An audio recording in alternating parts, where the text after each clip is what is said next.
We back in Metairie, baby. Metairie, Louisiana has an interesting history, and every time someone talks about it, they like to bring up the old racetrack. Once a bustling epicenter of southern horse racing, the land is now transformed into one of the most unique cemeteries in the world. The story, though, spans centuries, and it's filled with triumph, betrayal, and a little bit of eerie poetic justice. But first, consider supporting this channel by going to patreon.com/LouisianaDread and becoming a monthly subscriber. With your help, we can continue making these videos. Now let's go back to 1757. A French official named Louis César Le Breton received a vast land grant stretching from what is now Carrollton to Lake Pontchartrain. The land would change hands multiple times, from the French to the Spanish, then to private owners and the Catholic Church, before finally finding its purpose as a racetrack in 1838. The Metairie Racecourse quickly became the pride of the South, hosting the finest thoroughbreds and attracting crowds eager to witness history in motion. Among its many races, one of the most famous involved LeComte, the only horse to ever defeat the legendary Lexington.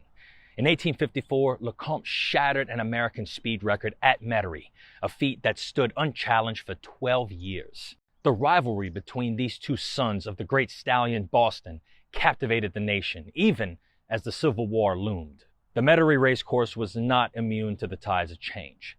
Following the Civil War, financial struggles left the once prestigious track vulnerable, especially vulnerable to the typical Louisiana corruption and greed that still plagues us to this very day.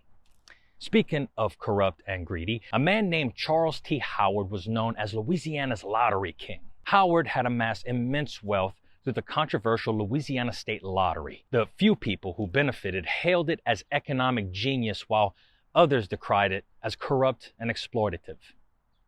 Howard's businesses were anything but clean. He became infamous for the 1870 levee bill robbery, in which he openly paid legislators to pass a law favoring private control of Louisiana's levee system. The result was a staggering $12.2 million debt that crippled the state's finances.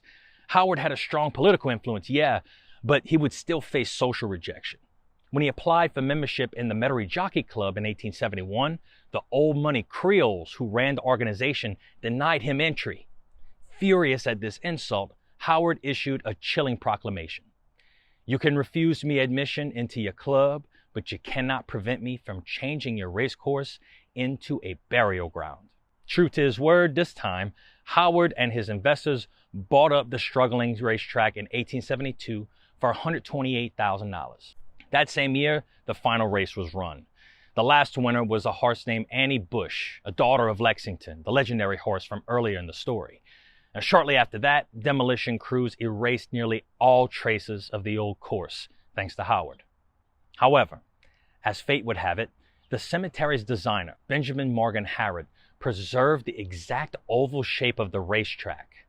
From above, the cemetery's ovals unmistakably reveal its past, making it a rare sight when history is literally embedded into the landscape.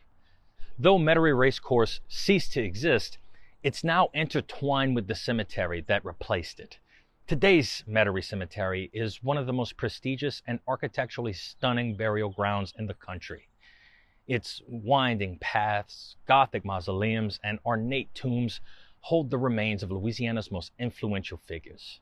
People like Mr. Popeyes, Al Copeland, jazz legends Al Hirt and Louis Prima, vampire Anne Rice, noted poor man Tom Benson, mafia don Carlos Marcello, our first black governor PBS Pinchback, infamous brothel queen Josie Arlington, and in the heart of Metairie Cemetery, Charles T. Howard himself, forever entombed within the land he eventually repurposed.